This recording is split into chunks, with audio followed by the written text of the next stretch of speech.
Hi everybody, it's Kieran again from Make Your Betting Pay. I hope you've been enjoying the Flat Jockey Profits Manual that I gave away last week.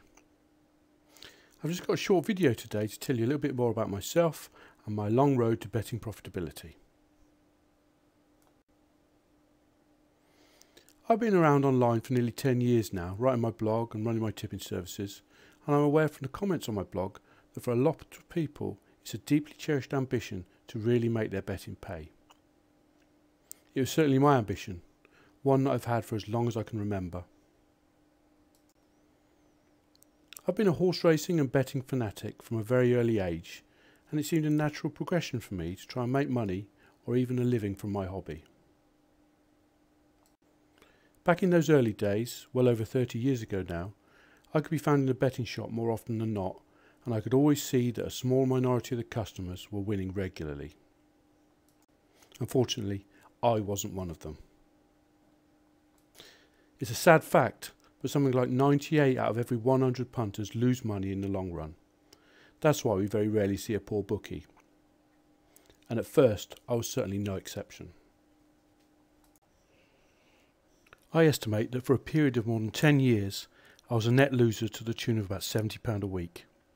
Approximately £35,000 down, if you care to add it up, which, believe me, I didn't enjoy doing. And that wasn't all of it. Thousands more went on a multitude of tipsters who couldn't pick their own noses, let alone a decent winner, systems that were hopelessly flawed and doomed to fail, trading methods that were out of date before you even opened the manual. I know I'm not the only one. I bet you've spent plenty of your hard-earned on that kind of thing. The upshot is that with betting losses and £1,000 spent on systems and tipsters, overall I was out of pocket to the tune of £50,000, and I could ill afford it. I was working a succession of poorly paid jobs, and any spare cash was going on learning the ropes of betting successfully. It's a fairly common story, I guess, but I persevered because I realised one thing early on. In the same way that students build up a pile of debt while gaining a degree, I was paying for my education. I knew that, as for the student, the effort and expenditure would be worth it in the end. The £50,000 I laid out over the years was the price of my education in betting. As the years went on and that education began to sink in, things slowly improved. I was no longer losing money hand over fist. The arrival of the internet helped, bringing with it easy access to vast amounts of back data. That alone improved my betting immeasurably.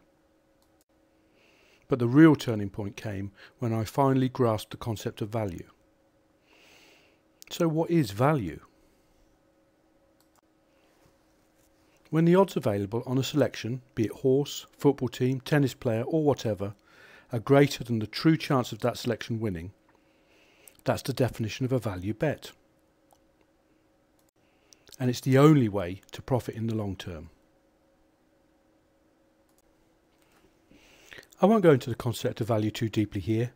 I'll be covering it in depth in a report I'm releasing later this week.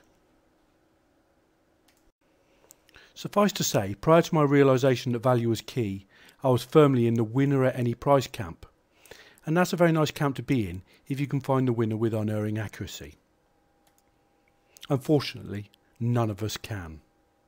And because none of us can find the winner every time, we need to be getting a price that is value on the winners we do find. That is the key to long-term profitable betting. It's that simple. I don't want to blow my own trumpet here, well, maybe a little bit, but I've become expert at identifying value bets. I use a multitude of methods to do it, and I find value opportunities every single day. You'd be surprised just how often the bookmakers get their prices badly wrong. It's certainly often enough for me to make a very handsome living from it, something I've been doing now for close to 20 years. Nowadays, I can quite honestly call myself a professional gambler. Well, that brings us fully up to date on me. Now, I'm pretty sure that you will have realised I have something to offer at the end of this process. I don't think there's anything bad in that. I just want to be fully open and upfront about what's going to happen. For very nearly 6 years, I've been running an evening horse racing tipping service for a small group of clients. It's based on finding and backing the kind of value price selections that I described earlier. It's called the Evening Value Service, for obvious reasons. And I firmly believe there is no finer tipping service available anywhere. There I go, blowing my own trumpet again. Anyway, I'll let you know a fair bit more about it next week.